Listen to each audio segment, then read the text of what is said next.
It's the most wonderful time of the year. Well, if you're a KDP, low content / medium content book producer, technically it's the second best time of the year, especially if you make planners. This is the time of year when academic planners start flying off the shelves. In August, late August, early September, the US and Britain, their colleges and universities and schools start going back for new terms, new academic years. So now is the perfect time to start bashing out these academic planners. And as I always do every year, I do it with the data merge system in Affinity Publisher 2. If you look along the bottom of this spreadsheet, you can see all these sheets. This used to go back to 2019. But each year I just add to it using the previous year to build on. This is the data set I'll be using for my planners. And once you've got this, you can make a planner in seconds. It's really useful. You make a 2-page planner, run it through data merge, and it spits out a 56-week double-page academic planner running from August 24 to August 25. Now you can make this yourself. But if you watch all of this video, I'm going to give you a link to get this for free. I'll give you 24-25 academic planner data set for free. Download from the Gumroad shop. I'll drop a code somewhere in this vid. It'll be near the end. So keep an eye out for that. Or, if you don't want to listen to me ramble on, make your own. They're very easy. It's just got every single day and date for the year. And you look at the bottom here, I've also started doing 2025. These are for me planners for next year, so from January onwards. It's never too early to start with this sort of prep. Also, the reason I'm doing this now is because I haven't uploaded to KDP for a while, and I found out 2 days ago that you can only upload 3 books a day. And for low content books, it says that it could take up to 10 days for the book to go live. Now, luckily, the books I produced 2 days ago went live within 48 hours. So that might not be the case for you or for me the next time. So make them now and then just drip feed them into your library. So here we are in Affinity Publisher 2, but this works in Affinity 1. There are slight differences, but it still uses the same data merge system. We're going to do this 8.5 by 11, and I'm just going to make a very basic planner just to show you how simple it is, and then to show you how the data merge works and how you will use the file. So we'll do this in master pages, and all I'm going to do is I'll use the data merge layout tool, and I'm going to have a section for Monday, Tuesday, Wednesday, Thursday, Friday, Saturday, Sunday, and then a section for notes. That's all I'm going to make. Run it through the data merge manager, and you'll have a full academic planner. This is just going to be a clean and basic one. It has its place. I don't mind clean and basic. So to start off with, we're going to go into the data merge layout tool. I also want to turn my guides on. So margins and bleeds, you can find all this information on the internet. Just search margin guides KDP and you'll find it.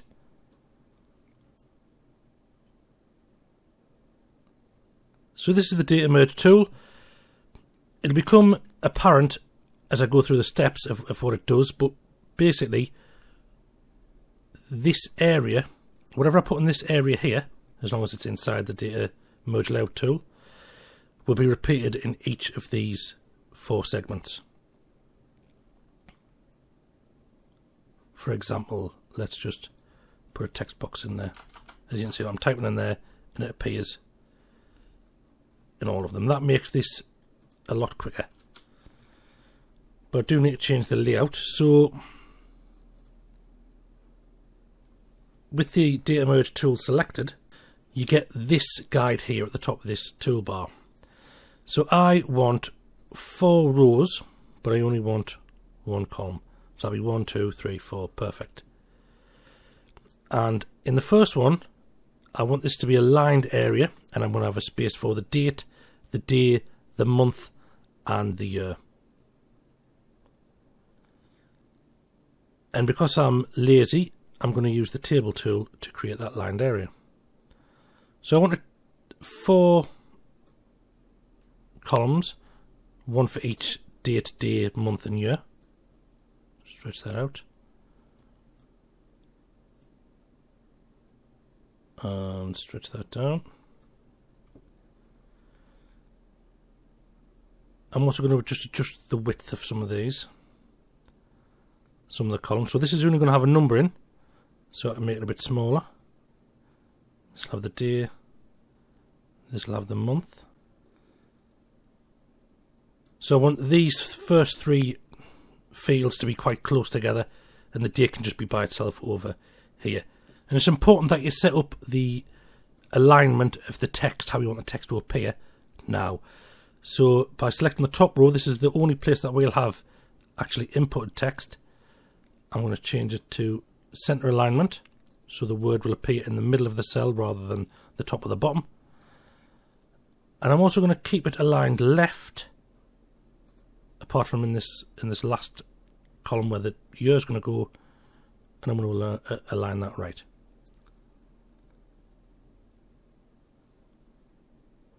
Also, now is the right time to update your fonts and your font size. So now we're just going to do a little bit more setup work on this table. As you can see, it looks like a table rather than lines. So we'll just change that. Select everything. Go to the table tool. And I'm going to start by removing all of the vertical lines. All this does is takes the colour away from the line. The lines still exist, you just can't see them.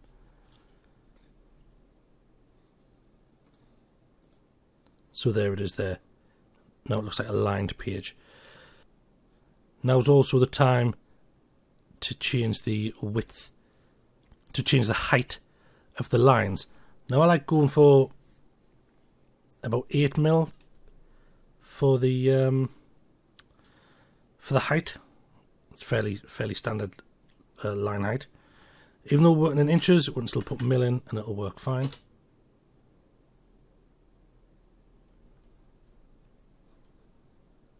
I'll probably have to adjust that ever so slightly. There you go. So that works well. Now we're going to set up the data merge file. So we'll go to Window, Data Merge Manager, click this icon here, and add the file you want. Now because mine had a load of sheets on it, I've got to select the one I want, which is 2425, and that'll do for the time being. The next step is to actually view the fields that we're going to be placing into the data merge area. So for that, we'll click on Windows again, go down to References and to Fields. And now we can see here, these are all the data merge tags, and if we look on here, you can see it goes date, day, short day, month, year. They're all now present here. Now I'm going to do this by actually putting the fields into the cells of the table. You could do it with text boxes, or another way. It's just easy to do it in the cells. So the first thing is going to be the date. As you can see, it populates the rest. Next, the day. Then the month. The month only appears on the first instance of that month appearing in the book. So it'll appear on the, I think the 27th of July is the first day, something like that. So it'll appear there.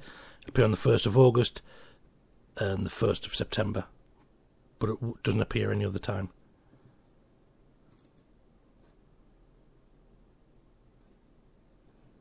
So that's that. This is one side of the page done. What I am going to do, I think, is I want the date to be big. So I'm going to just highlight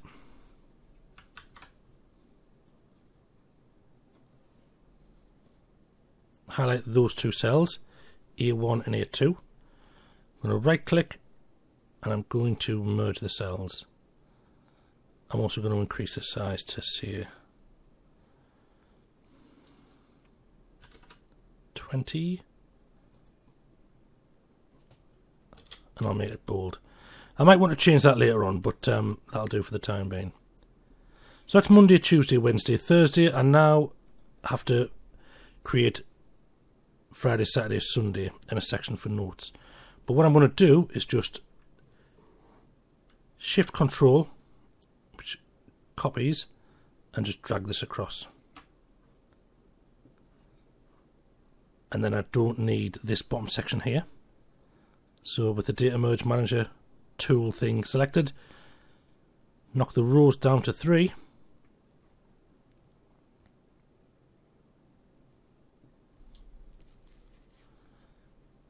And now I just need to pull this up. What we need to do is to line it up with the other side so it doesn't look rubbish. And really the only way I've found to do that is to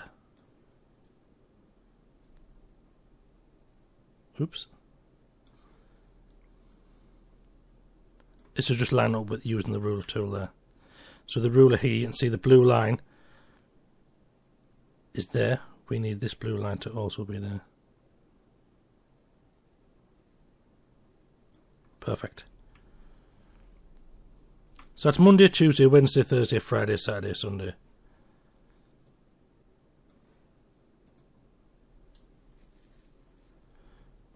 We also want a section for notes, so we're going to make another lined area here. Again, we can use the table tool to draw that out, or because I'm feeling lazy, I'm just going to steal this table here. So I'll select it, copy and paste it, and I'll just drag the copy out. At the minute, the copy's still inside the Data Merge Layout tool. So if we click it and drag it down, it brings it out, so it becomes a separate entity. That's indicated here by that indented one is in the Data Merge, this one isn't. So I'll just click the copy and I'll drag it down to here. Again, you want to line it up with the bottom.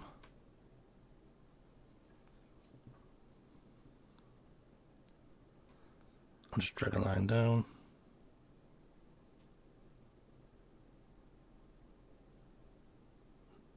That looks, fairly spot on to me, so let's leave it as it is.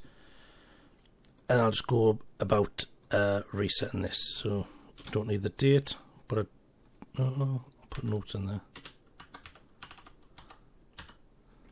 Notes, and then we'll just delete the rest of this.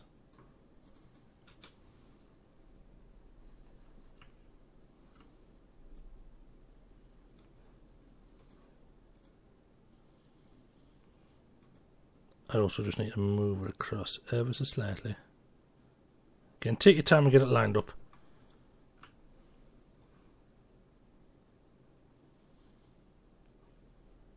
Perfect, I think.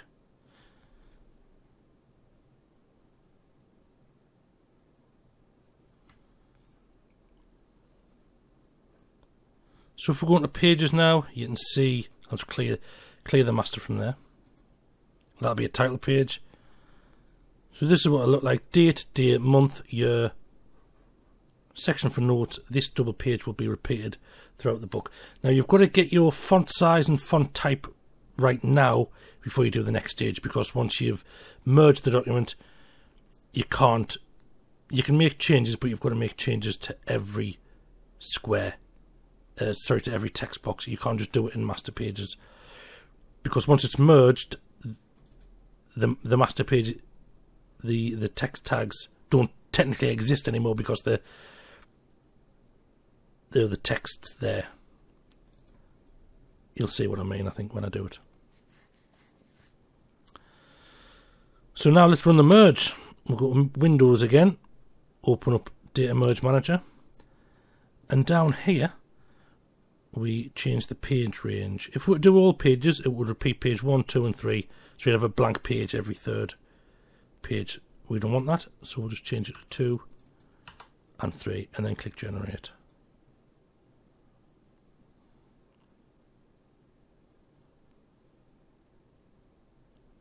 That's it done. Doesn't take long. As you can see, there are now 115 pages. And there we are. I'll just turn the guides off. So this is what it looks like. Now if you want to be fancy, you could change some of the line depth, thickness, sorry. You could have the underline to be a lot thicker. You could change these lines to dots rather than a flat black line.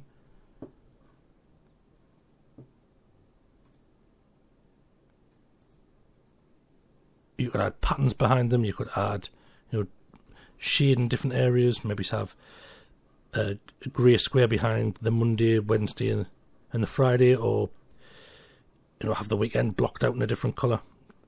Put the notes in grey. Whatever you fancy it and do. This is just a nice, clean, simple academic planner. And as we go through the pages, it all changes. If you wanted to, in this file, you could even have a list of actual holidays like New Year's Day and Pancake Day, whatever, St. Swithin's Day, whatever holidays you want to make a note of, you could do that also in this spreadsheet.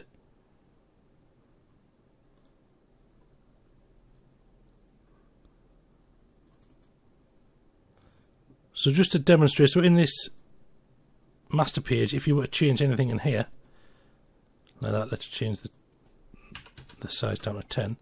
It changes there, but it doesn't change in this document because this date tag doesn't technically exist anymore. You still have the original mail merge file here as a template, so if you did want to change something, you could do it in here and then regenerate the merged file. So this is a simple, clean planner, but you can dress it up however you want. What I like to do is this. So this is the planner I'll be using, or something similar to it. As a title page, I've got contact pages, 4 of them. I've got 2024 at a glance and 2025 at a glance. That's the full year there. And then I've put a pattern behind the tables. This is all, this table is got a white fill on it rather than a clear fill, so it stands out against the pattern background. I've got a section for weekly priorities. I've got a section for notes. I've broken up the day into time, appointments and to-do lists. I've also got a monthly at a glance. And you can see I've messed about with the fonts, sizes and colours in certain places. Another section for notes. I've got a monthly to-do list. And it cracks on like that all the way through the book. And at the end I've put 4 timetables for the user to fill out. So that's it for the video. Now I am going to leave the folder for you, the sheets. These two, 24-25 and 24-25 at a glance. I'm going to put them on Gumroad. The code will be, discount code will be standby. I'll type it here. STANDBY. It doesn't matter if you put capitals or not, because it always puts it as capitals in Gumroad. But standby. That's the password. And it's a reward for watching the video this far. So that is it for today's video. Remember, you don't have long really to start getting these planners out, especially if it does start to take 10 days to get the files live, to get the books live. I know students aren't always the most organised of people, but I think they do get these sort of things sorted before they go before they go back to school. You can use the cover to niche down into whatever sort of thing you're aiming for. Like you can do a cute cat one, or tortillas, or tacos, or something. Whatever you want to niche down to, use the cover for that. You can also use the space where I put the squiggly patterns. You add whatever your niche is going to be. So thanks for watching, enjoy the file, and I'll see you next time.